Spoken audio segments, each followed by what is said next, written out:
there's people who are hack. You could be a hack for your life.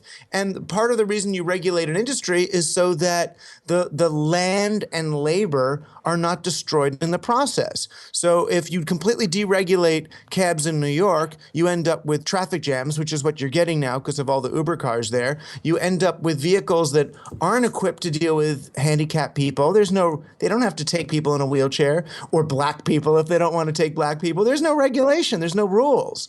And they don't have to be paid enough to earn a working living. They're not going to be unionized. They're not even employees. They don't get benefits. There's nothing. Everyone's supposed to be an independent contractor. It's every man for himself. And you could argue that in some ways it's turned out more convenient for the wealthy businessman who wants to be able to hit an app rather than have to hail a cab in the rain or not get what he wants. But are we going to optimize the world for the wealthy businessman? Is that what we want to do? Well, what do we like? I see the inevitability of it. Is it inevitable? No. I mean, where it came from is a very particular understanding of business, right? And it's an understanding of business that was invented in the 12th and 13th century. What happened was, historically, people started to get wealthy after the feudal kings collapsed. They came back from the Crusades, which were these wars all over Europe. The little European guys came back with all these technologies and inventions from other places. Oh, this is how they mash seeds. This is how they make windmills. This is how they do that. So the economy started to get all of these new innovations. One of the innovations was something that in the Ottoman Empire, it was called the bazaar, which was a freestyle marketplace. Bring your stuff on Saturday afternoon and everybody's going to trade and sell. It's going to be beautiful.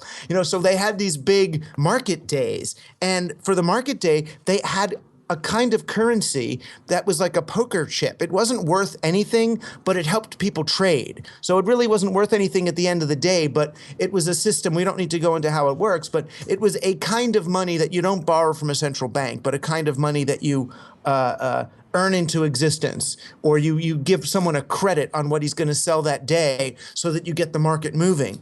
And people got rich. The middle class got really wealthy. They were working 3 days a week and taking super holidays. Women were bigger than they had ever been in history. Not until the 1970s did women get as big as they were in medieval Europe, for how we like to say the medieval times were the Dark Ages, but they weren't. That's how they've been painted by those who replaced it.